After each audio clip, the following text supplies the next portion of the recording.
Brougham seats, if I see them in a car, is one of the biggest disappointments for me ever, because I know that I can go on Alibaba and make my own Brougham seats for $50 a pair, and like they'll sell them to people for a sponsorship price where they're like, we'll sponsor you. The consumer's like, oh, that's an amazing deal. I would be paying thousands of dollars for bride seats. Like $500 is great. What they don't realize is that they're still making hella profit off. The seats cost $50 a pair. They're selling them to you at a sponsorship price for $500, and you think you're getting a good deal. No, they're literally using you so that they can promote their like really garbage brand.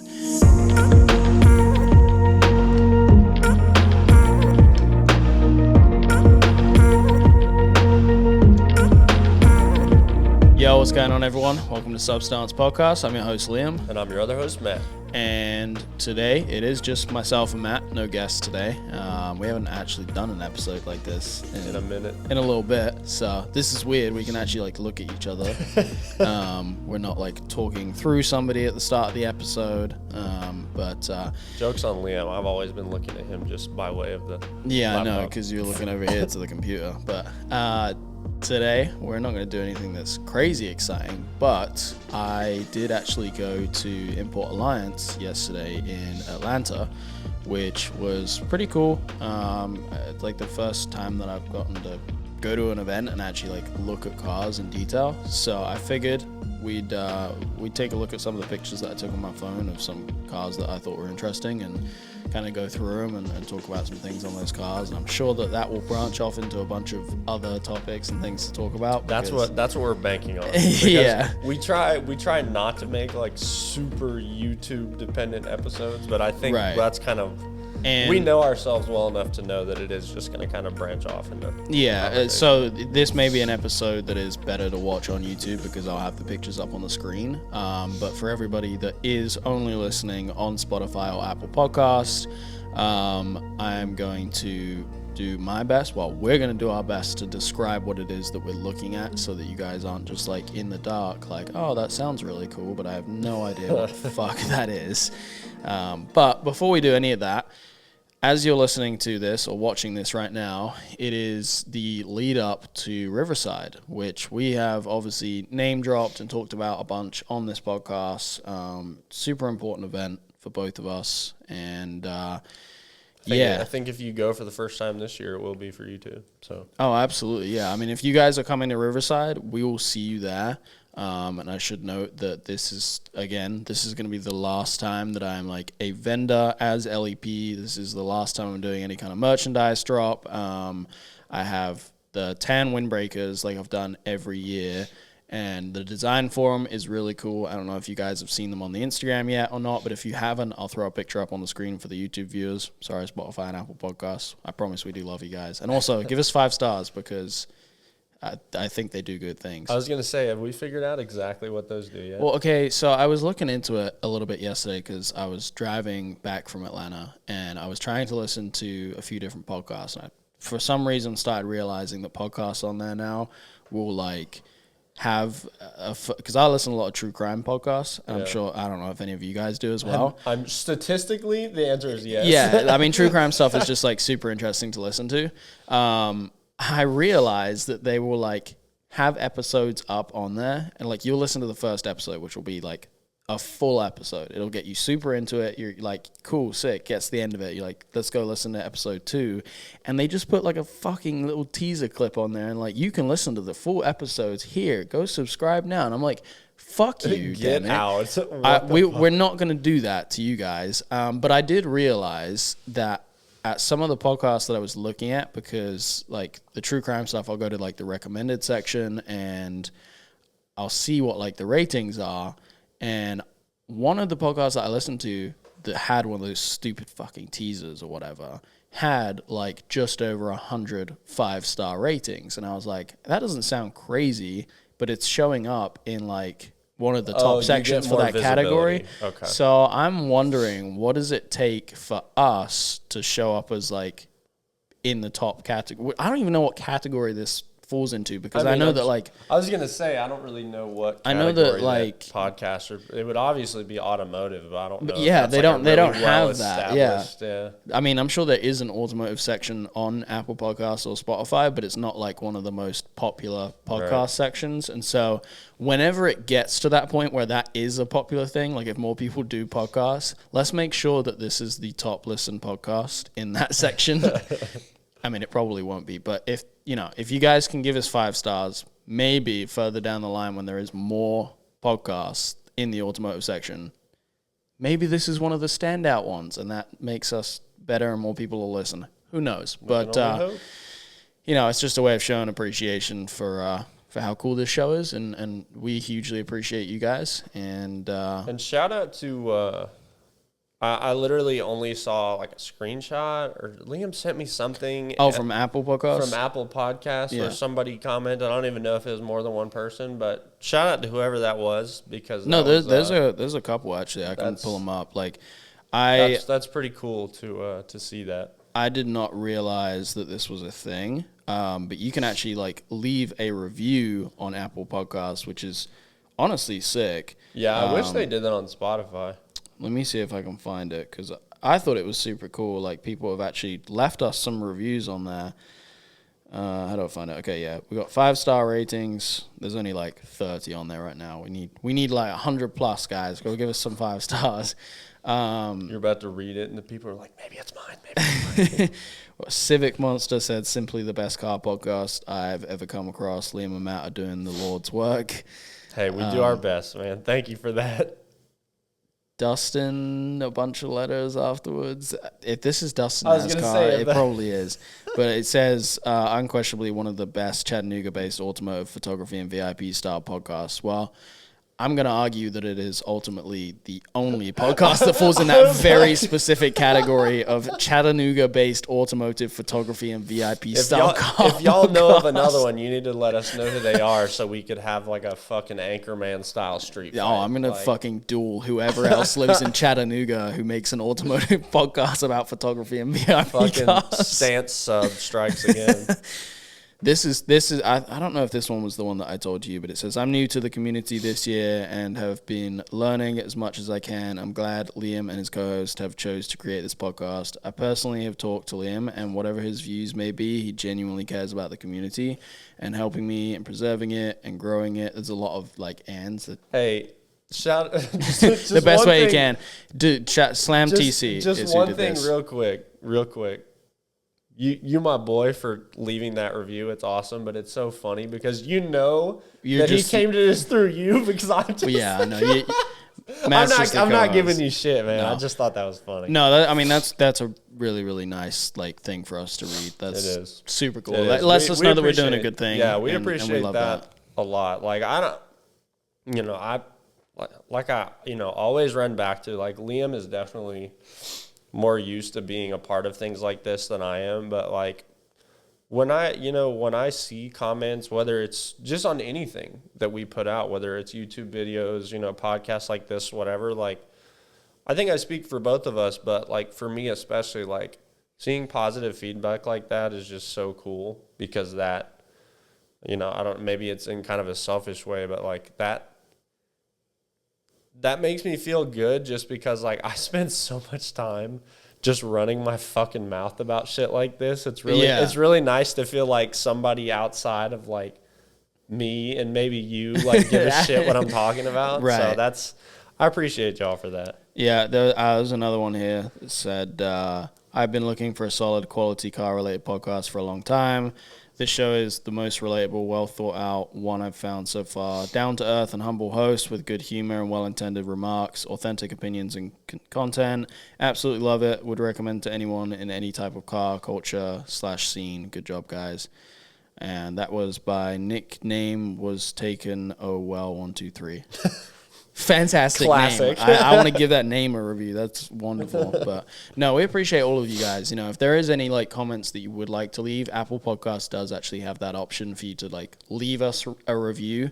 So it may not be something that makes a huge difference now, but further down the line as the podcast grows, like that's definitely something that people could look at and read and be like, oh yeah, that definitely sounds cool. So I feel like especially as we get further on, reviews and stars get more important just because, like, when we get into higher numbers of episodes, it's like, you kind of want to know, what I mean? Like, you don't want to see that we have, like, I don't want to, like, get into this and then it's just ass. Hey, they have 50 episodes and nobody listens to it. Like, the stars basically shows, like, only I can see the numbers of the podcast, and we're not focused on numbers. We're really, like, focused on the quality of audience that we have, which, thank you guys. You guys are fucking awesome.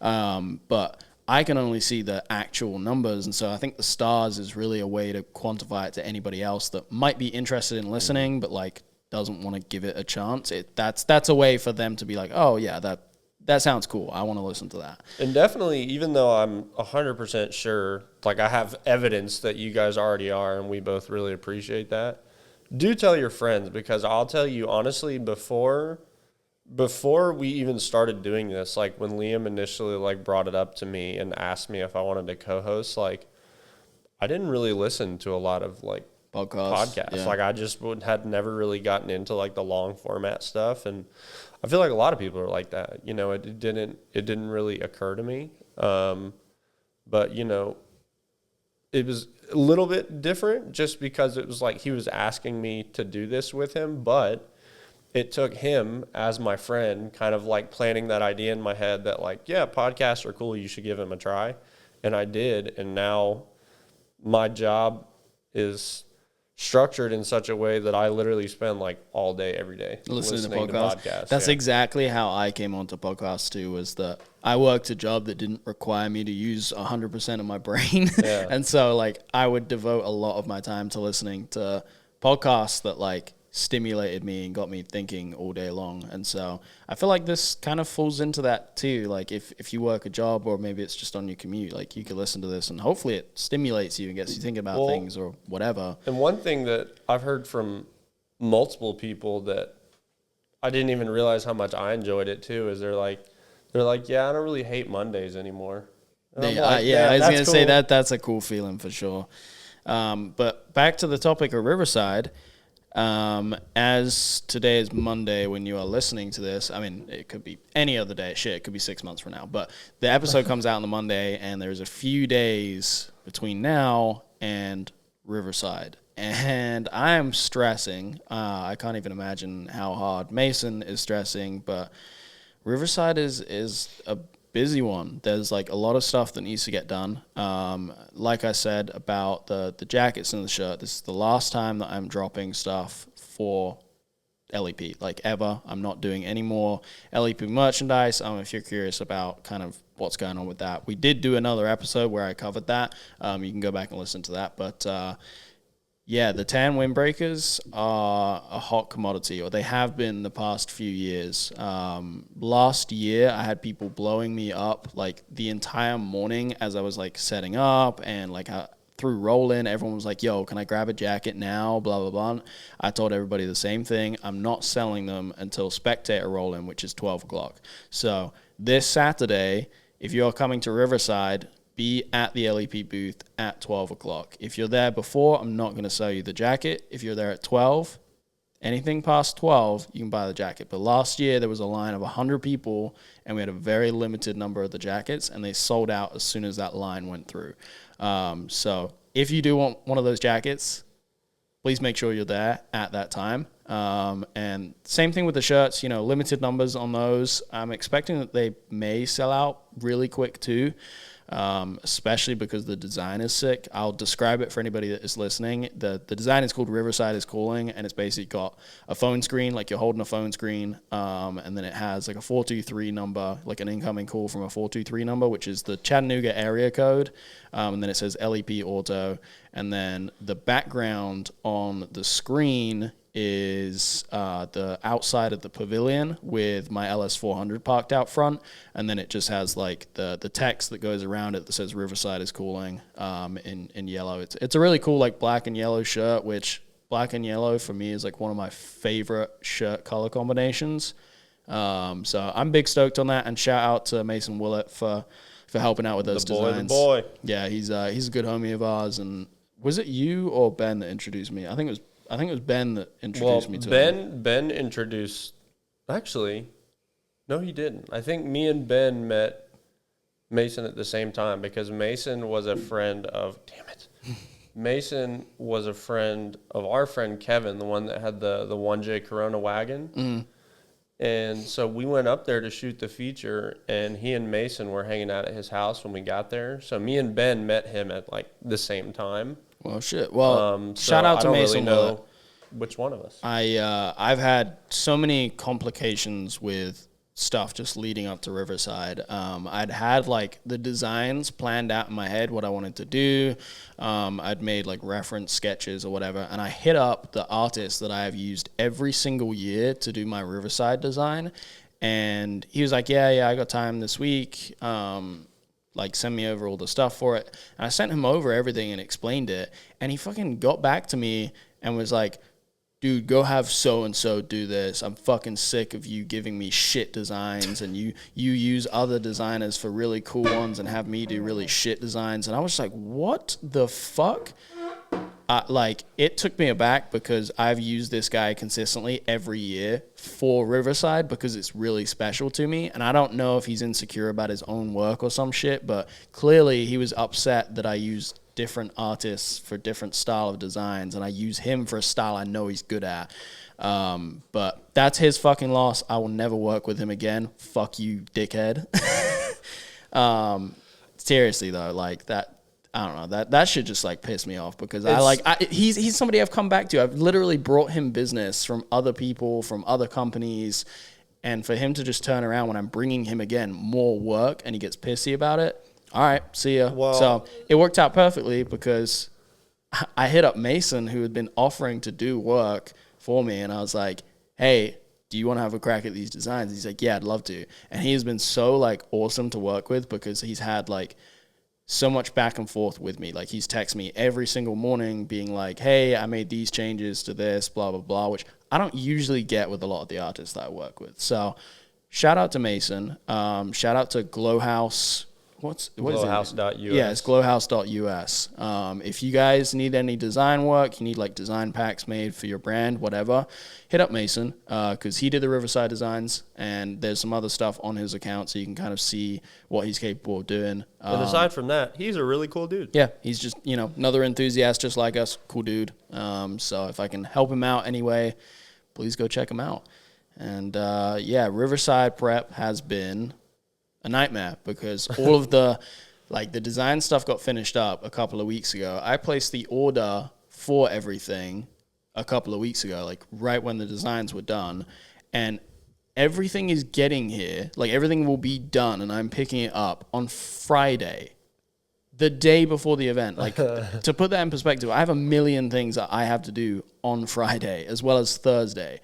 And now, like every other fucking event, it always works out like this. I'm picking stuff up, and I'm going to be fucking folding shirts and jackets and doing inventory until probably 3 o'clock in the morning. Don't worry, I'll help him. Don't worry. When I have to wake up the next day and get everything to the show, which is another problem because I don't even own a vehicle large enough to get everything to the show now.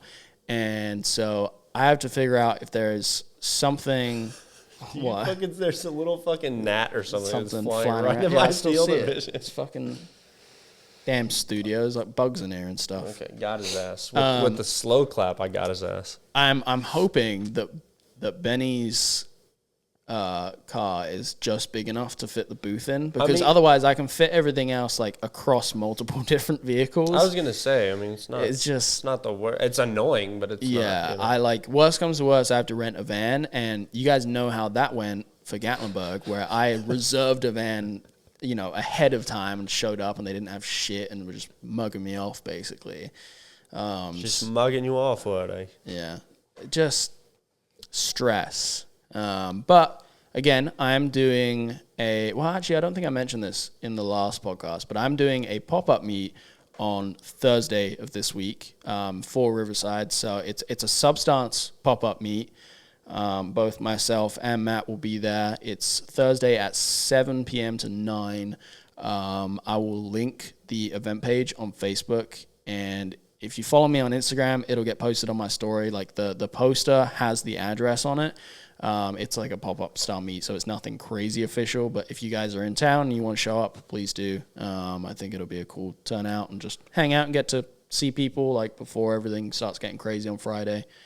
But yeah, I feel like that's about it. I don't want to go too in depth about my Riverside stresses because it's probably just going to ruin the rest of the podcast for me. I'm just going to get like in my own head and wound up about it. So we'll just not. We'll put her in second gear and do something else. All right. So shifting into second, let's get into IA yesterday, which it was just me that went this very last second. We have actually... But wait, Liam. What? We have to keep with the format. What do you mean? How are you? Have you had anything new recently besides Riverside stress? I was going to say, that was well, then ask me, Liam. Sorry. Matt, how have you been? Just work and sleep. Carry on. No, I'm just kidding. No. Oh,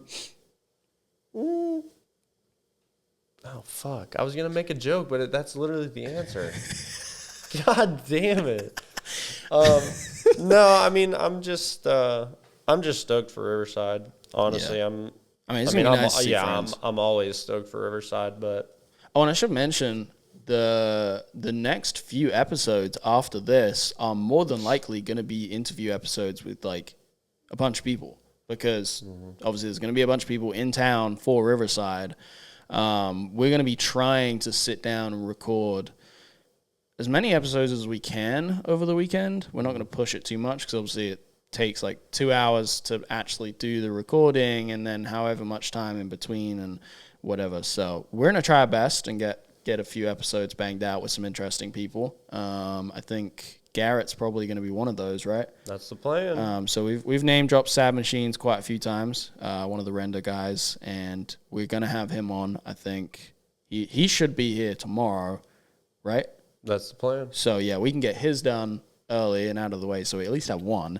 Everybody else, I'm unsure exactly yet as to who is going to be on. I will be sending out some messages to people that I want to have on this week, and hopefully we can just make some stuff work. But, yeah, that should be cool. And Liam's good at making shit happen, so I have faith. I do my best, but it's always when I have, like, 100 things that I need to make happen at one time that, like, things get fucked up. So I'll be relying on you a little bit to help out with that. That's what I'm here for. But, all right. IA, you ready to... Yeah, let's dive in. So, okay. Super last second thing. I did not really plan that I was going. Shout out to Don Napier. He is the owner of Import Alliance, which we'll probably have him on at some point because it'd be really interesting to pick his brain on that event. He actually reached out to myself and Matt about possibly doing a live show of Substance at Import Alliance. And unfortunately, it was a little bit too short notice for us to be able to like figure out something that would work. Ultimately, we didn't really want to sit down with the podcast and just have a bunch of loud people and whatever interrupting us all day. So we just hadn't figured out like a format or something that would work for a live setup. But because the idea has now been put out there, it is definitely something that we're going to be thinking about and trying to see if there is something that we can make work. And possibly for their summer event, maybe we will be there in person doing something. It's just going to be kind of like a logistics thing. Yeah, 100%. Because we got to figure out all of the cables, moving stuff there. Not even just that, but everybody knows everybody else. Mm-hmm. So many people be like, oh, they're on microphones? They're getting penis, like just fucking, right. You know what I mean? That's what I'm saying. Like it's unavoidable. So until we can really figure out like solid logistics to like avoid that. Yeah, well, I mean, it's probably gonna happen, but yeah, we just got to figure out what would actually like make sense. But it is something that Don wanted us to come and do, and also shout out to him because Friday, Benny, our other roommate, told me he's going up to Bristol to go grab furniture. Which shout out to Victoria, she just moved to Chattanooga. That's Benny's girlfriend. She just moved here from Nebraska. So shout out to her. But they went to go get some furniture from Bristol from like his family or something. And I was like, damn, he's going to be gone. We were planning to do a video on Saturday. I don't have anything to do now Saturday morning. So I was like, fuck it. I'm just going to drive up to Atlanta, crash the night, and then go to IA in the morning. So I drove Friday, and I hit, excuse me, I hit up Dawn super late and was like, hey, I know you're probably super busy. Is there any way I could like show up early so I can shoot the show before there's people in there? And he made that happen for me. So shout out to him. I could go in through the vendor roll in, and he was like, oh yeah, you have the Majesta like pocket with all the right hand drive cars. So that was pretty cool. And yeah, it just meant that I could get in there early and actually like film and take some pictures of stuff before it got too busy. And so yeah, we're gonna go through some of the pictures that I took on my phone. Just some of the cars that I saw that I thought would be of interest to myself and Matt to talk about on here. And yeah. Like I said, we're going to try and make it as visual as possible with our voices. Yeah, exactly. But okay, so I started the day off, like, when I got there, the first thing that I saw was 2 RWB Porsches sitting, like, nose to nose outside of the garages. I didn't take that many good pictures on my phone, but I mean, I can at least show Matt. There's a purple one on the left of the screen, and then there's a blue one on the right. The purple one I had seen, I guess technically, I don't know if it still is, but at some point it was an Atlanta car. There was that purple one, and believe then there was like an olive green one. I believe both of these are Atlanta cars. I can't say that 100%, but the purple one is a 964. It has that massive wing on the back of it that actually, like, the sides of it come forward somewhat. Crazy looking cars. Like, every time I see an RWB in person, I just get this like insane want on for those, because I try to imagine what it would feel like to own an RWB, to drive that down the street and people look at you and be like, either what the fuck is that spaceship, or just like, yo, that's the coolest fucking guy in the world. Dude, like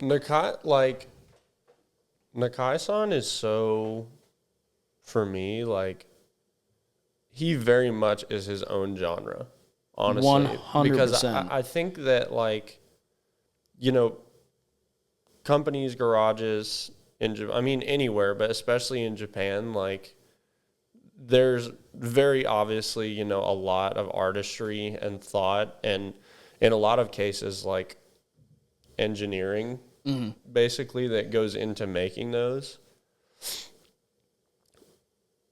Nakai-san is just kind of like, I don't even know how to explain what I'm saying. It's just, it looks different for me to look at any of the RWB cars versus, you know, looking at a kit that I really enjoy for XYZ reason. Like, because you know that he did everything like exactly. Like, looking at RWB cars because they're bespoke is just like, that's a really, really cool art form that I feel like, I'm not going to say it had never been done before because that's ridiculous. I'm sure it had, but like, just with the same flavor that he does it, it's just, it's crazy. Well, I think the thing that's crazy about RWB is that, like, it's one of the very, like, okay, there's plenty of people and plenty of things out there about, like, coach builders that, like, make metal, you know, wide bodies and all kinds of stuff. Oops, sorry. They make all kinds of, like, they do metal work with, like, hand rollers and that kind of stuff, like true coach builders. I think RWB is the only, like, company that I'm aware of that falls into that similar category, but in the import scene. Like, most of the stuff that you'll see of coach builders is, like, really, really old cars, or it's, like, muscle cars, stuff like that. You don't really see that stuff done that much in the import scene, which I am aware there are a few people out there. I remember seeing something about a guy building this crazy MR2 that he did all of his own, like, metal wide body that was very, like, GT, I don't remember how to describe the kit, but it was like a really, really cool wide body. Piqued my attention. That sounds really cool. Yeah, I was going to say, if I can come across it at some point, I'll have to show you, but it's an MR2 that he'd done all of this metal work on, which is all just hand rolled. And that's the most fascinating thing to me ever. And RWB, although it's not even remotely the same thing. Like all of these, you know, the fender flares, all of that stuff is pre-made from fiberglass and then like shipped. It's the one like company, or I should just say person, because it is just like a person, right? Everything is like pre-made and then shipped, but it's the fact that he has to come out and do it. Like there's an insane waiting list to get an RWB, and he personally has to come out, cut the car, make everything perfect himself, and he does it all by eye. And that's what I find so fascinating. Like you pay however much money, wait however long, this stuff shows up, and then this little guy from Japan shows up and smokes cigarettes in your garage and just cuts your shit up. Like that sounds barbaric to a lot of people, and I know like Porsche purists fucking hate it. I think it's fascinating. I mean, it really is. Like that's kind of what I mean. Like that's why he's in his own genre for me, because I guess for me, and I mean I beat this dead horse all the time, but like making kits and just styling cars obviously is like an art form. We've talked about this a million times, but like the way that he approaches it is just like so raw. Yeah. Like it sounds really weird in my head to like use that word, but that's kind of what it is. Like he's just kind of, it's this really free flowing, you know, yet methodical thing that he does. Because, and I mean, this avoiding trying to like, you know, generalize, I think it's a pretty agreed upon fact that, you know, a part of Japanese culture that is really, I'm sorry, I'm really bad with words today, so I apologize in advance, but like a part of Japanese culture, I think that is really respected by a lot of people outside of Japan is that they kind of, a lot of people there like take one thing and they just master it. Like that's just, they don't try and go off in a million different directions. Right. Like they just pick that one thing and they just master it. And it's kind of like, that's for me from an artistic standpoint. I mean, really in a lot of ways, but from an artistic standpoint, especially, that's always just been so incredible to me, because for anybody that's creative, I'm sure they can know exactly what I mean, where at the very least in the beginning, it is so fucking hard to stick to just like confine yourself to sticking with one thing. Yeah. Because, you know what I mean? There's so many fucking directions that you're like, oh, I want to try this, I want to try. And there's nothing, you know, when you're creating stuff, obviously, like, I would advise you try different shit. You know what I mean? You gotta find what works for you. Yeah, that's kind of how you do that. But, you know, in Japan, it really is. I mean, they do this with cars too, obviously, but just like I said, it's very clearly a creative thing for him. Mm-hmm. But he has like mastered the methods to bring exactly what he wants to bring out. Yeah. And well, and the thing that's interesting too is like you saying about like it being him mastering one thing. Like there's a bunch of, you know, people out there or companies out there that make body kits that are like similar thing. It's bolt-on flares, that type of thing. You know, Liberty Walk's a prime example. But these are mass-produced. These are sold to anybody can buy it. If you have the right amount of money, you can buy it. I mean, it's the same thing with RWB. If you have the right amount of money, yes, of course, you could get an RWB built, but there is a waiting period. It's only him that will do it. After he dies, that's it. You can't get one built. And they've kept the body kits the exact same for however long they've been doing it. I couldn't recount the history of it and tell you how long they've been building RWBs for, but that's it.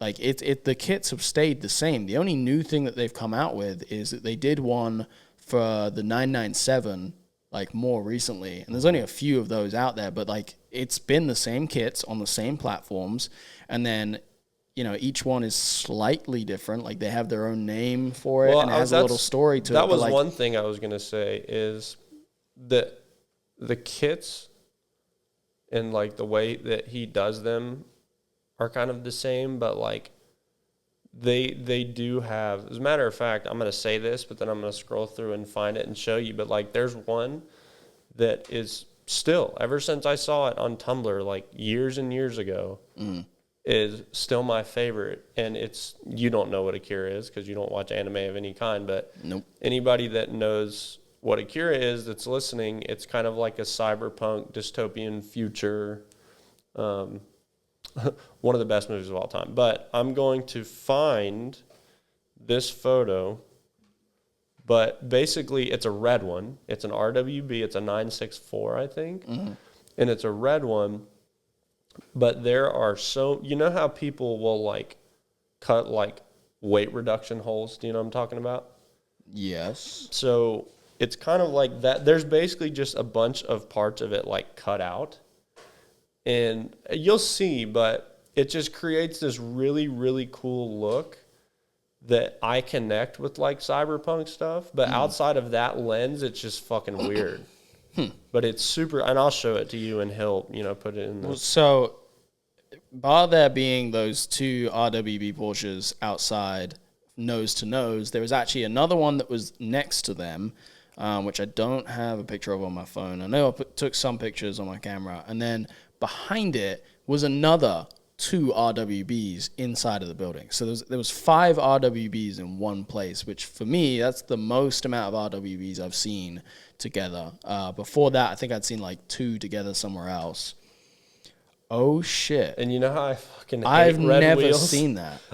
You know what's really weird? I feel like a lot of people haven't, because I'm so glad that I saved this photo, because I have not been able to find another one since. Take a look at that. That's the wild. only other time that I have ever seen that car since I saved that, however many the fuck years ago. Wait, it showed up on somebody's... for a second, I was like, is that even an RWB? And then I see the badges all over it. It is still, yeah. That's so sick. And it's just, you see what I'm saying, though? It's just kind of like... it's way too much. I'm not going to say I'm a fan of it. Of course. Well, I'm a fucking fan. And it is too much, but it's like the point... You know what I'm saying? It's like you're not going to get this... That's wild. With, like... any other fucking kit. Like, it's just not going to happen. So, yeah, there were 5 RWBs together. There was a purple one that was outside. I think it was another purple one that was outside. I don't remember exactly. But inside there was a blue one. I'm sending this to you really quick. That's fine. For the vid. But there was this other blue one that was inside that was fucking rowdy too. But I believe they were all connected to Black Cloud Group, or is that the name of it? Black Cloud Battalion. Which isn't that the thing that is associated with Totem? It is, yes, but I don't think they had anything to do with those, unless... Well, this blue one was parked at their booth. Well, they weren't all like grouped together, but I know they're more like older Japanese American muscle cars than they are RWB. Right. But I mean, I associate with them. But I am just in a weird mood today. I am so sorry. You're fine. But shout out to is it Black Cloud? Black Cloud Battalion. Okay, shout out to them, because they have I've seen their booth at a couple different Atlanta things, and they have some really cool merchandise. Yes, it's because Totem does it. Yeah, Totem I'm not gonna lie, it's fucking sick. But yeah, talking of the stuff that they're into, they had this parked next to their booth, which you'd probably be better to describe that. It's a TE Corolla coupe. It's on Watts, and and I can't remember if that's Recluses or Totems, but it has the really, really simple motif where it's literally just a circle on the door. They have another one where the car is just painted, and then there's a matte black circle on the door. I believe this is the same thing, but it's kind of like this olive kind of green color. Yeah. It's almost like an army. It's like a gloss army green. Yeah, I was going to say, it's not the prettiest green, but for this car, it just works really well. But every single one of those guys and all of the cars they have, because most, if not all of them, have more than one. I think Totem has 4 or 5, and they're all the same style, high quality level. Yeah. But I mean, those guys are the definition of taking what you want to do, taking your vision, and actually making it. Mm-hmm. And then over time, you're just fine tuning it even more until you can spend 20 minutes looking at the same car. Yeah. See, that's what I want to do with VIP cars. I would like to have multiple VIP cars, but where it's like I can be recognized for that, yeah. like in the same way that he is, where it's just like he has that attention to detail for a specific subgenre. Yeah. And like I want to do the same thing. Well, and see, not for nothing, like he is kind of like, he doesn't, it's not the same, but he occupies, and y'all have heard me talk about Totem before, so I'm kind of biased, but like he occupies a very similar part of my brain in that like he takes what he has in his head and to the T executes it on the car. And it's like I've talked about before, with Totem especially, it's like, as far as I know, Nakai-san doesn't do like traditional artwork like that. When you look at, you know, Totem's artwork and his pieces, like you see where his car styling came from. To give context, we've talked about him before, but Totem is a pretty well-known graffiti artist in the Atlanta area. Yeah. And then he's heavily involved with car stuff too. So shout out to that guy. I mean, we've already shouted him out, but like he does some really good work both on, you know, walls and trains and cars. Dude, well, and I really hope that, you know, at some point we can get him on the show. I know that from speaking with him in the past, you know, he's understandably very picky. I'm not gonna say picky. He's very discerning about who and what he associates himself with. Yeah. Which Liam and I both absolutely understand. So yeah, I think I really hope that someday that we can have him on and I can like keep myself together enough to actually be a part of the podcast. But no, he is at Mr. Totem 2 on Instagram, and just go look. I mean, we could explain all day, but it's just something that you need to take in with your eyes. And he brings that to his cars, and he and his people bring that to Black Cloud Battalion. Yeah. So. And talking of, you know, groups, another group that was there that I definitely want to give a shout out to, going more into the VIP side of things, Infamous Society, VIP group that has been well known in the Atlanta area. I wouldn't say they're VIP specific, but the majority of the cars that they build or the style that they build them in, at least I interpret them that way. Shout out to Larry. He's a super good dude. Like I've chatted to him quite a few times.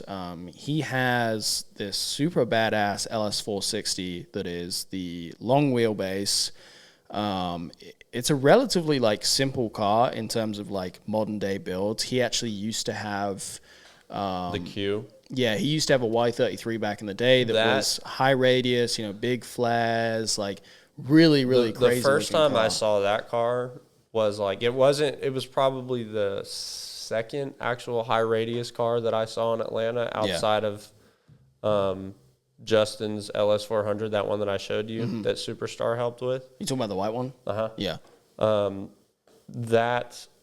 His Q was like the second one that I had seen, and his Q was arguably even better than that LS. Which I remember seeing the Q at Import Alliance 5 or 6 years ago when I went.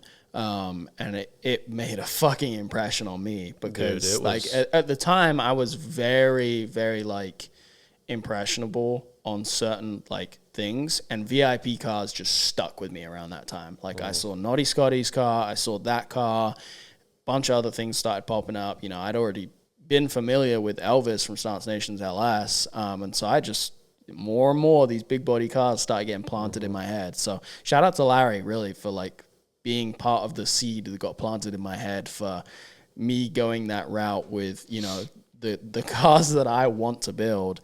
But going back to Infamous, talk a little bit about Larry's LS that was there. So it's an LS 460, long wheelbase. He has BBSs on it.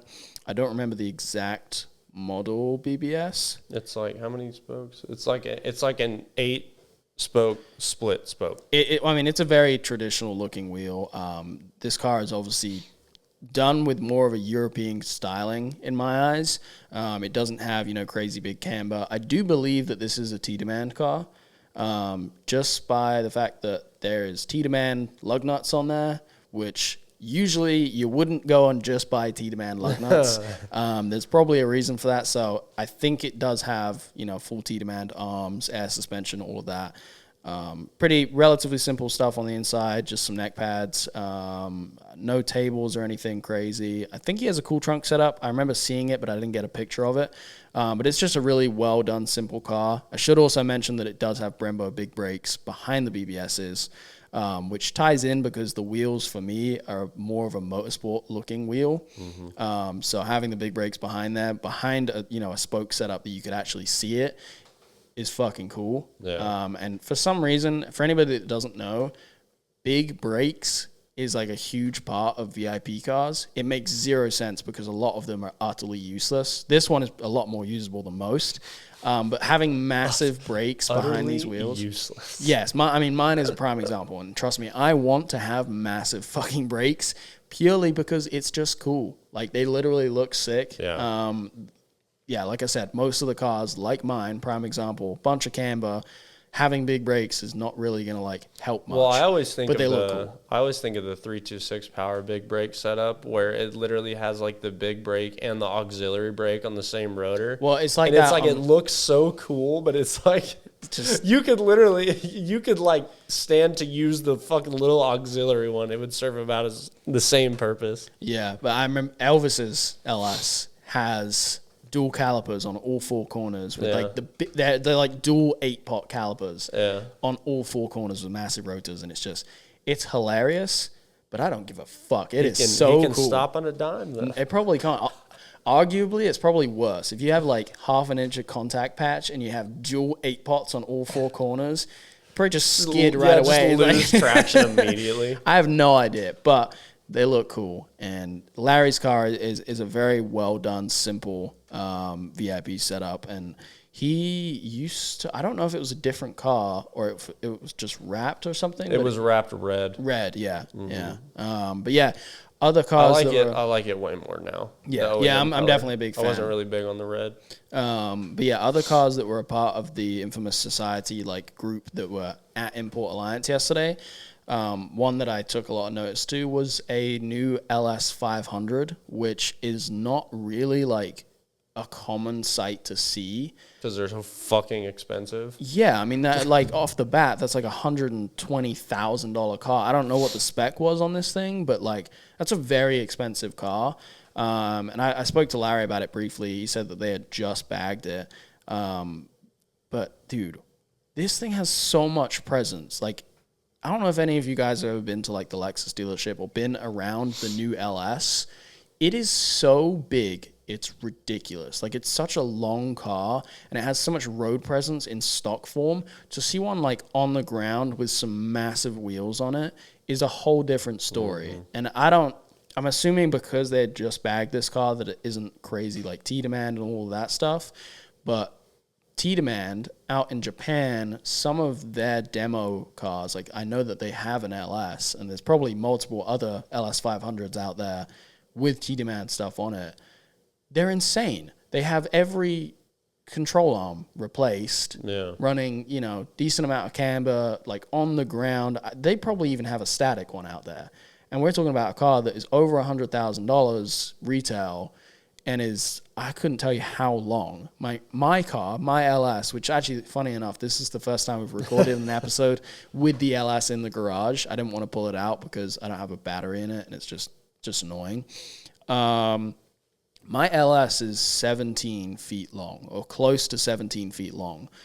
I don't know how big the LS 500 is, and I could look up the specs right now. I'm sure somebody else will, and they'll post it in the comments, but it is definitely longer than my car. Like, it's wider, it's longer, and just seeing cars that big on the ground, for me, is just like a crazy other perspective. It really is. Like, the money thing aside, how expensive the car is, it's just how big it is, is wild to me. But anyway, the one that I was looking at is a white LS 500. Can we just talk about how much, or at least, in my opinion, how much Toyota has been fucking nailing design language for the last few years?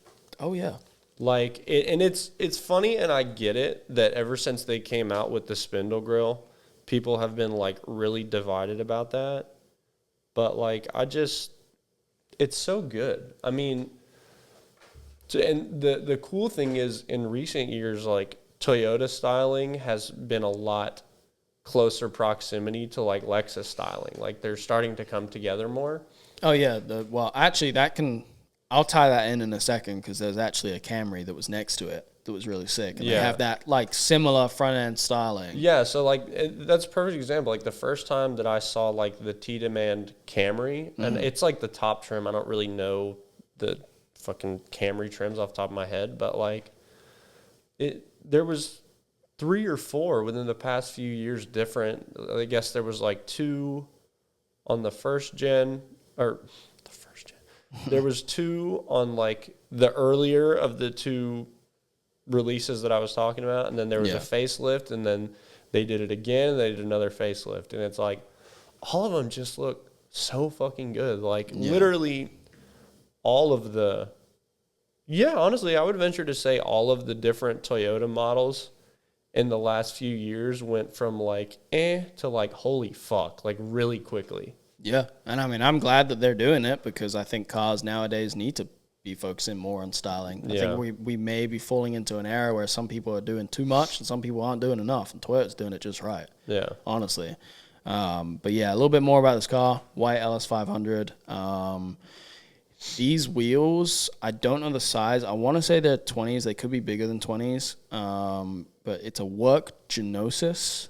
I don't know exactly if that's how you say it, but it's Gnosis, I believe. Oh, Gnosis. Is it just Gnosis? I don't know I've always just called it Genosis just because it sounds fucking cool. No, I think it's the proper way is Gnosis, But this is a really like cool looking wheel, and I honestly think that line from Work Wheels is really underrated.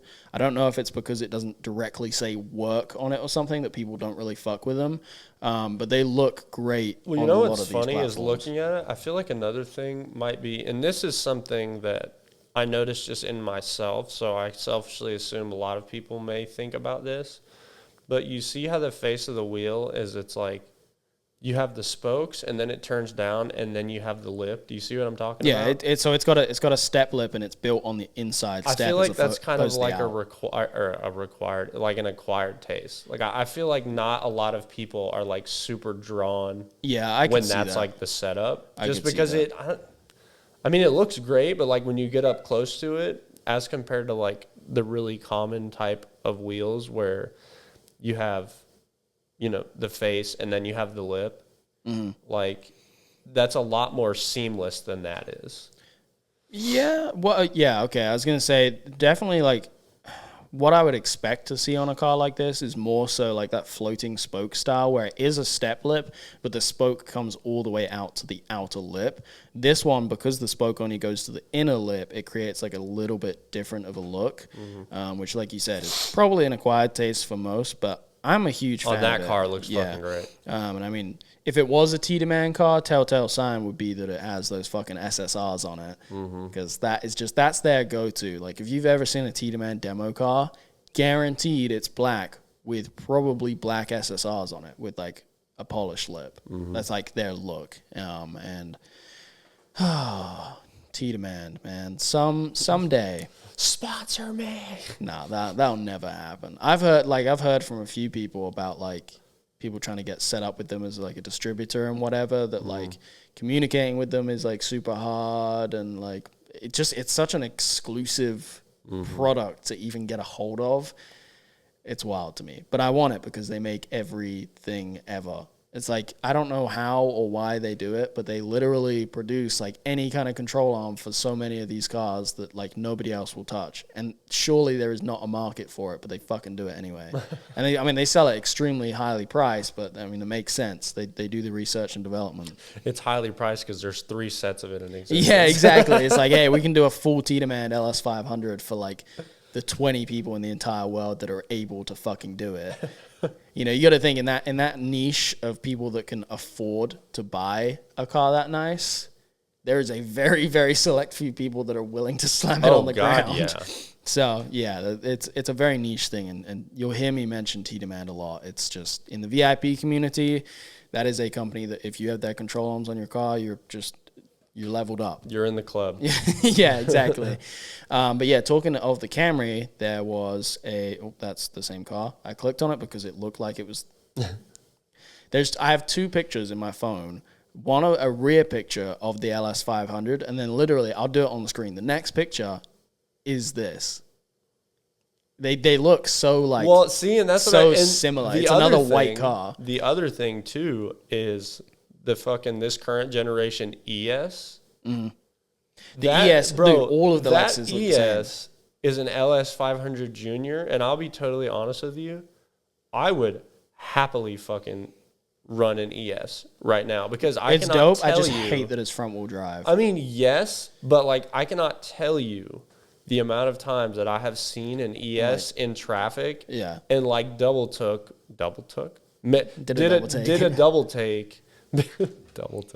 because I thought it was an LS because they're just like they're both really long. Mm-hmm. They have, as we were talking about, they have similar obvious styling, like. And so again, yes, the front wheel drive thing for that application sucks, but from a style standpoint, that shit's cool. I wouldn't care enough about like calling it VIP or not to like set it up like that. The GS, I think in Lexus' current lineup, I think the GS is the best looking car. Yeah. I think the LS is a great looking car, and it's like it's the biggest, it's whatever. That's like the pinnacle of the brand. The GS is the best looking. Now, for sure. Hold on, I need to look at something because I think in my brain I'm thinking of like the generation GS that you're not. Look what the that was from when I was sending it to Pal. Oh my god. All right, hold on. So 2022 Lexus GS. Okay. Oh, let's look up the F Sport just to be fun. Well, yeah, of course. You look up the best. Yeah, okay, so it does. Yeah, so. Well, the LS has like the rear end, the back part of the LS. I'll throw up this picture again of this LS 500. The back part of it kind of reminds me of the older generation Panamera, the Porsche Panamera. How that roof line is like very bubbly. Yeah. The GS doesn't do that quite as bad, and so for me, it's a better looking car just because of that. Well, what's funny is looking at Elite, granted this is a 2020, but let me see the picture. Again, this is a 2020. Fucking good looking car. But like one of the things that I really like about that is I would prefer to have, like, if I could have any of those, I would literally take one of those over an LS for the sole purpose that, well, either that or an IS 500. Those things are sick. Mm-hmm. But no, like a GSF is what I'm going to say because I'm pretty sure it has. Did they? I don't know if they did the newer generations with the GSF. I mean, F Sport. They did an F. I don't. Yeah. Look, car brain is only half on right now, but no, because they're like a sportier. You know what I mean? Oh yeah. They're like way sportier, and obviously, as we all know, that's kind of where I lean. Is kind of like a more athletic, sportier stance. So. Well, anyways, the Camry. There's another Camry within Infamous Society's lineup that was sick. It's another white car. It has SSRs on it. For me, is one of my personal favorite SSRs. Oh, yeah. I know Matt's a fan, too. I couldn't tell you the name off the top of my head. I'm pretty sure those are Professors also. Yeah. I think. But it's such a good-looking classic wheel on there. I hate that I don't have the name in my head. I feel like such an idiot for not knowing that. Someone will post it in the comments and be like, oh, it's this. I'm like, well, I already know now because the first thing I did when I got off the episode was look up what fucking wheel it was. But yeah, I think it's a Professor of some kind. The new Camrys are such good-looking cars. They really are. And I'm not sure. This might have been one of the lower trim levels on this because that front bumper is different than some of the other ones that I've seen. I think it's one of the higher trim levels because it looks more like it's not the sporty one. Yeah. Everyone when they get the new Camry gets the more sporty looking one. Yeah, I don't know the trim levels. Wow, I feel like we're just being ignorant because we don't know all these things. I think we're both tired today, but no, I'm pretty sure that's the higher because obviously they want to do like faux executive on the higher trim. So I'm pretty sure because that's the same one that they have on the Tiedemann car. But it is a really, really good looking car, and granted that it is not true to traditional VIP, being it's not V8 rear-wheel drive. This is one of my favorite VIP style platforms. The new Camry, like, there's a couple of my friends that have one. Shout out to Austin Lay. He has one that is beautiful. It's just super simple. He's got, I think, Workmeisters on it, not the ones that everybody knows, like the more mesh style design. And he drives it at a good height. It's white. It's simple. It's just clean. Like these cars are really, really good platforms. So shout out to anybody that's building one of the new Camrys. I'm a big fan. But those were really like the few cars that I took a picture of in Infamous's lineup. But shout out to Infamous Society. Like I said, really cool group from Atlanta. Yeah, really cool lineup. They've been around of cars. a long time, and they stay making high quality cars. So. Yeah. Let me see. The next thing I kind of wanted to get onto there was... Oh, actually, really cool. You probably didn't take a picture, and frankly, I don't even know if it was there. But I actually spoke to him briefly in DMs. But Infamous Stern, the gold G, was it there? The gold G? Uh-huh. Did it used to be gold and it's purple now? The one that we saw at Southern Fresh? Hold on. Yes, sorry. Yeah. Sorry. I don't think that car was there. But that is arguably my favorite G, and he's been in Infamous for a long time, and it's gone through several different phases. But like, I was looking at it really hard, and I was like, "Is that a Mercedes front bumper, or like the bottom end of the front like bumper, a bumper merge or whatever?" Yeah, and so I was chatting with him about it, and I was like, all right, I'm probably wrong, but is that a Mercedes front bumper? And he was like, oh, yeah. I was like, that is so fucking cool. And it's like, it's even cooler because the lines on those older Gs are like, they're sporty, but they're also like pretty soft. Yeah.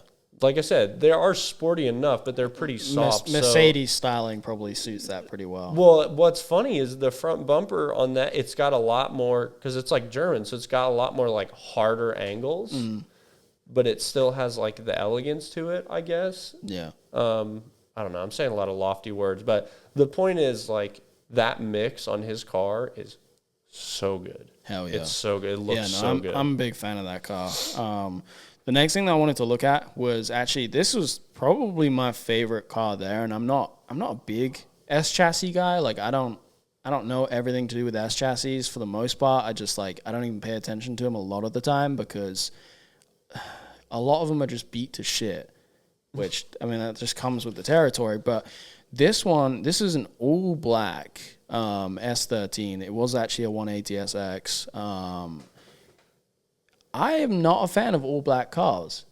I've never been a fan of all black cars. Like, unless it's like a very, very specific type of car, I would never picture an all black S chassis to actually look good. This thing is like incredibly well done. Here, I'll show you. So it's got work equips on it that have a. Oh shit! Are they? What equips are those? The big 5 spokes. Yeah, they're really classic, like thin 5 spokes. I don't remember. Is it an Equipo 5 or no? I think it might be. Yeah. Yeah, I think it might be the Equipo 5, but it's a satin black face with a gloss black. Is it a step lip? I can't remember the picture. Yeah. Okay. So it's step lip, gloss black, satin face. The whole car is black. The kit. I want to say I can't recognize. It's like the on the tip of my tongue. It's not Car Modify Wonder, but I cannot fucking remember. It's so good though. The big fucking U right there that takes over the center is just that front bumper reminds me of like some of the it reminds me of the factory bumper for the 300ZX, but it's also like really remnants of like the aftermarket options for the 300ZX. So I like that front end a lot, but the whole car is very well done. There were a couple little interior details that I quite liked. It's got like little hearts on the little dash. The wide rears so, and this the way that he fitted the wheel back there is just really, really good. But yeah, I mean it like, it's not like crazy stanced out. This is just clearly a very clean show build. Streetable, as they say. But yeah, it's got wide quarters on it. The wing looks like it's is that a Type X wing? It looked like it was, yeah, I think that's a Type X wing. It is, yeah. Yeah, so it's an S13 hatch, wide rear quarters. The interior's got reclinable Recaros, a Vertex wheel. It's got a bunch of little like flowers and details on the inside that were just cool little touches. But yeah, I think this is the first time I've seen an all-black car that I'm like just a huge fan of. I think it's almost like doing the black wheels too was like kind of a risk that he took, and it just worked out because it's like, oh, my Lord, if he put that same wheels, same everything, and just did chrome. What, chrome wheels or polished wheels or whatever? It would have looked good, but the fact that he made the decision was like, fuck it, I'm going to make them black, and it looks that good. It's pretty cool. Yeah, the black is definitely a risk for sure, but fucking really, really good-looking car. And actually, it has splitters on this kit too, which I don't feel like is like that common of a thing to do. It probably is with this specific kit, and also are those fog lights? So there might be the turn signals in the front. They actually have hot LEDs like within the lights, which is fucking cool. But yeah, that was one of my favorite cars there, and I'm not big on S chassis, so I was definitely stoked to see that. Okay, this thing, you're gonna love this thing.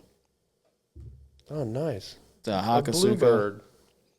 Yeah. You give your take on that. Yeah, so it's a Bluebird. I can only see the very top of the motor. Okay, it's an SR. Damn, this thing is awesome. So it's super, super clean. It's on TE37s. It's just got a really nice white paint job. I'm really hoping those are not fucking halos because I hate halos so much. But they probably are, to be honest. But anyway, so it's a white Datsun 510. It has the really subtle, like, Hakosuka over fenders. It's got, like I said, meaty setup on T37s. It's got a nice white cage in it. I love it when people paint match cages on these old cars. It's an SR, but I can't. It looks like it's NA. I don't remember exactly if it had a turbo setup on there. If it did, it was a low mount setup. Yeah, so, but it's pretty cool. It's just like, it's a shaved bay. The car is obviously white and then mixed with like black stuff. And then the valve cover is just fucking like super neon bright, yellow, yeah, like froggy green or some shit. It's just it just looks like a really well put together car. I believe the over fenders were carbon fiber too. Oh, really? Yeah, which just if you look at the one in the sun. Oh, holy carbon fuck, fiber he's over right. fenders. Just a really cool car. That's really cool. For me, this looks like a car that I believe was at SEMA at some point. I was going to say, it very much looks like a purpose-built like show car. I mean, it's got a Toyota Tires banner on it, which is just a telltale sign for the fact that I saw it's a Jade Motorsports car too, and all of their stuff is like, because Jade Motorsports has been around since like fucking like first Fast and Furious times. Damn. So they've had a lot of time to build a lot of cool stuff. Talking of cool stuff, our show sponsor, Wheel Price. Shout out to those guys. They have been helping to support this show, and you guys should help to support them. It's a really cool app. They also have a website for it too, but you can download the app on iPhones and Android users. I'm not going to cuss you guys out this time, although I ain't a fan of the Android people. Just kidding. I love all of you guys, but Wheel Price is a really cool app. You can buy and sell used wheels on there, which for any of us that build show cars, it's perfect because that's exactly what you guys need. If you're sick of dealing with Facebook Marketplace or trying to sell stuff on Instagram, this is a designated place that's set up just like the forums were back in the day, where you can search your specific area, you can search different categories. And they've got all kinds of different fitments and whatnot for any type of wheel that you could desire. And this is all over the world too. And the more people that get on there, if you have wheels for sale and you want to list them, please do. Obviously, the more people that get on there, the bigger it can get. But it's just a really cool app, and they're really good people. Like I've said on some of the previous episodes, they're just like us. They're enthusiasts that are into cars, and I'm hoping that we may possibly have somebody on from Wheel Price at some point. I believe they're coming to Riverside. So we're going to get to meet with them in person and really talk about some stuff, which is going to be sick. But good group of guys, and we love them for helping make this podcast a thing. And you guys should definitely go check them out. And we've also been mentioning them a bunch in our Discord as well, which we should point out the Discord. The link is in the description for that, as well as it's not going to die anymore. Liam set it up so that the link is not going to expire. The link, for some reason, I didn't know this, but I guess the link for Discord expires after however many days. I changed that so it doesn't expire now. So the link's in the description. You go join that. And the links for everything to do with Wheel Price are in the description too. The website, the Android, and the Apple link.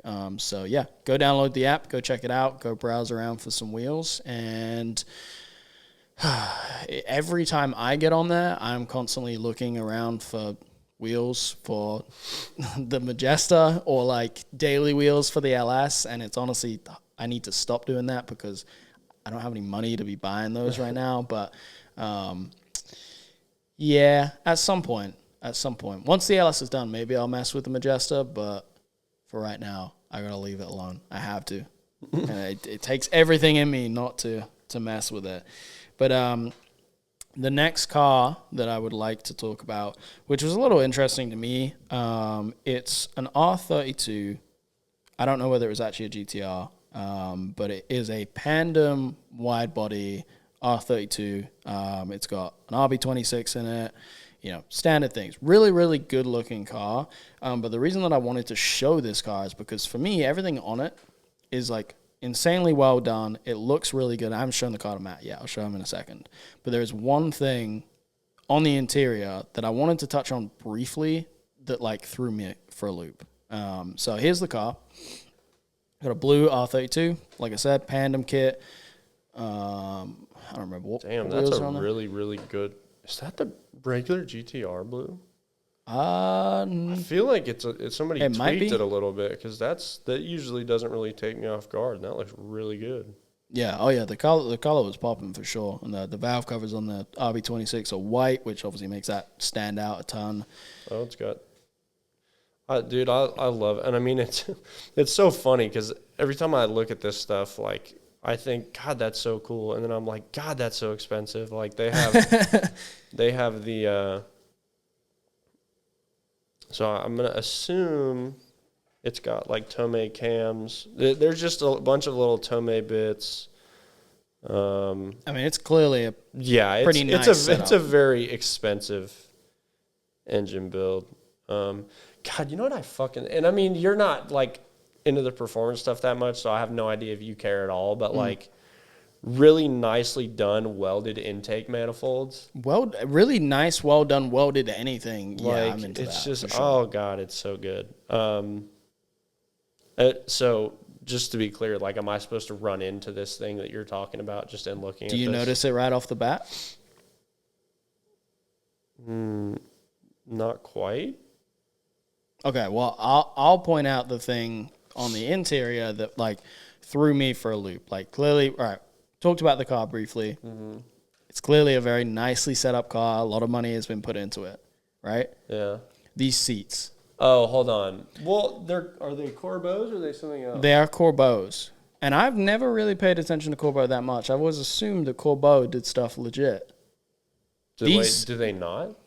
Apparently not, because these seats are the same. I don't know. Someone correct me if I'm wrong, but these seats are the same exact China-made Brougham like bases. Brougham seats? Yeah. That is the exact same seat. And for perspective, I can go on Alibaba right now and order these seats. I could have them made with my logos in them and sell them. They're like $50 a pair. Oh my God. And so like it's not like, yes, okay, it's also crazy that it'd be that cheap, but Corbeau, I guess I just have not paid attention to, but maybe Corbeau is a rep seat company too. Now let me, unless they are the originators of this design and all of the other companies that these China companies make are replicating them. I feel like that's more plausible, just because like I've seen whole ass rally cars. That's what I'm saying. That's why it threw me for a loop, is because I was like, yo, that looks exactly the same as like the shitty seats that I see. Yeah, I feel like it was the other way around, because which is really disappointing. Been around for a while, because like that shouldn't, if that is the case, if Corbeau is like the originator of this design, and then there's all these replicas or whatever that are made in China, that's disappointing, because that then ruined these for me. That. I looked at it and was like, oh, wow, that fucking sucks. But if that is the case, then it doesn't. It just sucks that all the replicas exist. But yeah, that kind of threw me for a loop and disappointed me a little bit. But again, if that is one of those things where Corbeau is the originator of that design, I'll throw a screenshot up on the screen from Alibaba of what I'm talking about. But there is hundreds of these suppliers in China that I can have these seats made. I can make LEP seats that are the exact same as these. If you guys want your interior to look cool, but then also die in a car accident, yes, that's the way to go. Yeah, no, and I will say for the record, like Brougham seats is, I don't like to call people out or whatever, but Brougham seats, if I see them in a car, is one of the biggest disappointments for me ever, because I know that I can go on Alibaba and make my own Brougham seats for $50 a pair, and like they'll sell them to people for a sponsorship price, where they're like, we'll sponsor you. You put our brand in your bio, all of this stuff. We'll give you the pair of seats for $500, and the consumer's like, oh, that's an amazing deal. I would be paying thousands of dollars for bride seats. Like $500 is great. What they don't realize is that they're still making hella profit off. The seats cost $50 a pair. They're selling them to you at a sponsorship price for $500, and you think you're getting a good deal. No, they're literally using you so that they can promote their like really garbage brand. So yeah. Brougham seats, if I see them in cars, it's usually the biggest letdown of a whole car to me. And I get it. I understand why people buy into them. It's a cool looking seat.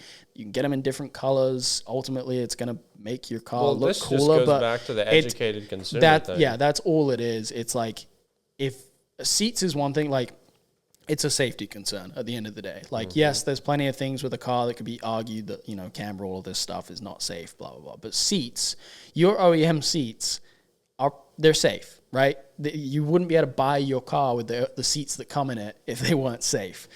These seats that are made in China for next to nothing and sold to the company for $50 a pair and then sold to you for even more, there is no testing done on these. There's no safety requirements. There's nothing. If you get in a bad accident where a seat ultimately could save you, those seats probably will not. And you know what's another thing too? Like the same, I'm not sure how I want to say this, like, because it's going to sound like I'm talking shit about people that are in like that price range, and I'm not, but we've talked about that. So go back and listen to that. But here's what I'm going to say is, a lot of times the same people that are putting like Brougham seats in their car, whether it's because they don't know any better, they just don't care, whatever it may be, are the same, demographic that are going to be putting like fucking harnesses in their car just because it looks cool, but not having a harness bar. If you have harnesses without a harness bar and Brougham seats, I hope you don't like your windshield, because you're going to be flying the fuck out of it if you get into an accident. Yeah. Sucks to say, and I see these seats out there all too much, and it is like one of the biggest disappointments, because I've seen a lot of like really nice, well done cars, and then all of a sudden, those seats, why?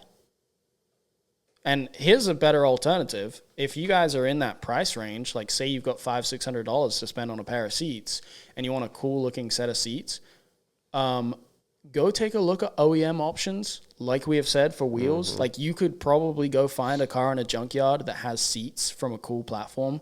Like, I'm trying to think of an example. In a lot of cases, you can just look at like the sports version of whatever platform you have, and a lot of time they'll have like cool bolstered seats. Right. I mean, retrimming seats is relatively expensive, but I'm sure there are more affordable ways to do it. Like your OEM seats, retrim to make them look cooler. Great option to do, especially for VIP cars where you don't need a sporty look. That's always the route that I would recommend going. If you're looking for a more sporty seat, like Matt said, look for the sportier version of your platform or another car from the same brand that has sportier seats. A great example would be that the Nissan Juke, there's a Nismo version. that Nismo version comes with insanely expensive Recaros in it that are super sick. If you were lucky enough to find one of those in a junkyard, which I guarantee the seats have already been taken out of it because it's like a hot commodity, but it's a prime example of like a really, really dope seat that you can find in an OEM car that on the aftermarket is like super expensive. Mm-hmm. It's the same seats that you find in the Focus RS. What other cars do they put those Recaros in? I'm trying to remember, but I think it's the Recaro like CS or some shit. Badass seat. Really, really cool seat. Yes, they will be expensive, but there are options out there that you could find like a sportier looking seat and retrofit it to your car. I mean, if you have an older car, reclinable Recaros, what are the ones that Mason has? Oh, I don't know all like the models for like the older, those ones that you can find. But they're super cool. Yeah, there's so many options out there. Like, it just doesn't make sense to me for you to risk health and safety and also like the respect that your build garners by going like the worst route possible and picking a Brougham seat. My favorite like sporty factory seat that I've ever had on any of my cars was the fucking seats in my Mazda Speed 3. Mm-hmm. Those were some of like the most aesthetically pleasing, comfortable like sport seats that I have come across yet. Like immediately when I got into that car and I sat down, I was like, holy fuck, are these like an option? Because they say Mazda Speed on them. So I literally thought it was like somebody optioned out the seats, but those just come from the factory in those cars. So it's like, that being the case, if you have a Mazda, right, look into like the Mazda, because I'm sure, granted, these are going to be two different sizes, you know, for a Mazda Speed Miata versus like a Mazda Speed 3 or Speed 6, but it's shit like that. Like we said, just look at the various sport trims, sport packages, whatever, for either the sport trim of your car or just like Liam said, like in the same brand. There's options. Yeah, out there. You have options. Better options. And at the end of the day, if it does come down to money, you know, good parts are expensive. That's just how it is. Mm-hmm. Like if you want a really, really good, cool looking seat that is also safe, it's going to cost money. Yeah, and cars are pay to play, and they always will be. Exactly. I don't think that we should just be so accepting of people willing to cheap the fuck out on something that is kind of expensive. And I mean, the same conversation can come into it with steering wheels and stuff too, which I'm not going to get into it because there's so many rabbit holes that you can go down, and this was already one of them. But again, you know, going back to that R32, really badass looking car, clearly like super, super well set up. And I don't want anybody to take this as me talking shit. It's just when I saw those seats, my brain immediately went to those China seats. Mm-hmm. And I don't know if 100% those are, you know, Corbeaus are the originals and then everything else is like a remake. And like I said, I've given you my source. The screenshot is on the screen of how cheap you can have these seats made. Yeah, it was just that threw me off for a second. I was like, damn, that, you know, I really liked that car, and then I saw that and was like, that'll do it. And I mean, honestly, like, I hate it when that happens. Yeah. I really do. I hate it when that happens when you have, and this, like, in a weird way goes back to kind of what we were talking about with Zach, where it's like the automatic versus manual, where it's kind of like, I hate that happens, but sometimes it just does. Sometimes it just takes that one little detail where they like clearly cheaped out and you're like, fuck, man, you were like almost there. Everything else on the car was good. Like, I mean, why did you cheap out on that? But again, like we were talking about, I don't discount the whole car for that. Right. It's just kind of like, well, fuck. Yeah. I mean, it'd be like that. And, you know, also it can be argued that people aren't finished with their car 100%. Maybe it was a stepping stone in the process, whatever. You can never 100% judge and say, you know, this is 100% sure, but we can also see something on a car and have our opinion about it. And I feel like we should give the disclaimer. This is probably a perfect time. In the middle of the episode, but yeah, so. Like, I mean, all of the things that we state, that there are our opinions. You know, our opinions are not better than anybody else's. We're not trying to be the authorities on any kind of subject. I'm not trying to tell you this is that and, you know, what's what. I'm just not. Like, I'm giving you my kind of perspective on it, how it makes me feel about it. I'm providing you with the source that I have for it. And you can make your own opinions. If you have something else, opposite to say, please leave it in the comments. Like Liam was like, yeah, go ahead and give the disclaimer. Liam, take the weed.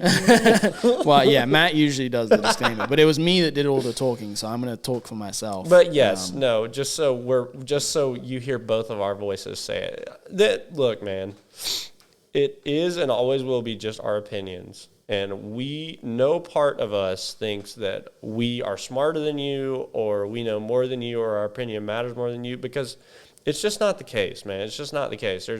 There's so much information on any given part of car culture that it is impossible, at least for Liam and I, it is impossible for us to claim to be an expert and always right on any of those things. And, frankly, I think that's one thing that I really value about me and Liam as friends, but like about this podcast, where we want, if we're wrong, tell us we're wrong, because it's like if somebody's wrong and you have a tactful way of being like, hey, this is actually like the correct thing, you prevent that person from looking like an idiot in front of people that will not be as nice as you will. You know what I mean? So it's like we're always open to being corrected. And it's just, that helps us. If you correct us, now we have, the correct knowledge. So the point is, there will always be our opinions. Our opinions are not any more important than yours,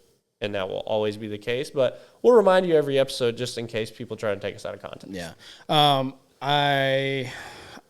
There were another few cars I wanted to look at, but we're a little tight for time. I have to get running for this Riverside meeting, and my head is killing me. I don't know about you. Damn, he hasn't even edited yet today. That's unbelievable. No, just woke up and I feel awful, which happens a lot of the time when I'm stressed. So shout out to that. But that means you guys should come to Riverside and come see us and hopefully buy every bit of the inventory that I have less, because I will have less headaches if that happens. Hey, so if you guys want me to have less headaches, you know what to do. Real quick, if any of you know, well, I'm kind of ruining it by saying it on the podcast, but if any of you are or were into Not Fast, I think I'm going to try and get rid of the rest of the inventory that I have this weekend. Yeah. For very low, if any, prices. We have stickers left. Yeah. So they'll be at the booth. Yeah, I'm gonna have that stuff out, and I'm not gonna post it anywhere else. So if you guys come by and you're into Not Fast, were whatever, just let me know. We'll get you hooked up. Big bets. But thank you guys again for listening. Please do us a favor and share this on your story and tag us, tag the Substance account, tag me, tag Matt. We hugely appreciate it. Like, it goes a long way for people just seeing that the show exists. When enough people are posting about something, everybody will click on it because they're like, why do I keep seeing this over and over again? Why do people keep sharing this? And don't share if you don't actually like it. I would hope that if you're at this point in the episode, you like it. But no, like if you genuinely enjoy this, please share it with your friends, because it does us a huge favor, and ultimately it'll make this experience better for you guys over time, because we can make a better podcast. So yeah, once again, shout out to Wheel Price, our sponsor. All the links are in the description. Go check them out. The link for the event page for the meet on Thursday will be in the description also, and then the link for the Discord will be in the description. And shout out to everybody that's on the Discord and contributing. Once again, we're doing a stream every week after the episode. So when this episode comes out Monday evening, we will do a stream where we all listen to it. And you guys can basically just tune in on the comments and talk to us like while we're listening to it. And me and Matt are both in there and like talking back to people. And it was funny last week when we were doing it, we were just kind of pointing out like, oh yeah, at this point through the episode, I was like totally zoned the fuck out or whatever. So it's really interesting. It is really fun too, because like, I'm not even gonna front. Like, don't feel like you have to come in there and have like really astute. Like, no, we're memeing more than half the time. Yeah, like we're just kind of having a good time listening to it. And if there is serious topics that we can talk on, or like people want to contribute, like, we love that. I think that's the part that I really enjoyed about it, is it was really fluidly just kind of weaving through like fucking around and memeing, and then we would say something and somebody would make a comment about that, and it was just anyway. It's really cool. The Discord's really cool. We've been putting some time into like learning how to take advantage of all the different parts of the Discord. I set up the channels so that we didn't really miss any big enough subcultures. Yeah. And I'm very open to suggestions for any other subcultures that we should add. So just come in, take a look around. If it's not your thing, then it's not your thing. But I think you'll enjoy it. Yeah. And again, give us 5 stars. We appreciate it. And we'll see you guys next week for another episode, which will probably have a really cool guest. Not sure what yet. I got to figure out which of the episodes we record next week will be the one that comes out next week. So that'll actually be exciting. I'm really stoked, and hopefully that'll give us enough time having, say if we do like 4 episodes in a weekend, we'll have enough time because they're scheduled out through the week. We can plan ahead some really good ones for the future. For better episodes as opposed to it being like the week rolls around. Because we tried to get a guest. We hit up quite a few people. That's why this one was so casual. Yeah, it's kind of hard because we're a week, we're a few days away from Riverside. Nobody that is like relatively close to Chattanooga was like, oh yeah, I'll make a trip to the same city I'm going to make a trip to a week later. And so it's hard for us to get a guest on this week. But if we do, back-to-back episodes with interviews with guests, that'll give us some time to figure out what we're going to do after that. And hopefully from there, we'll just start growing and getting more and more interesting people on here and have bigger and better conversations. So yeah, but for now, come to the Discord Monday evening and talk shit with us. Hell yeah. Thank you guys so much. We appreciate it as always, and we'll see you guys next week. Bye.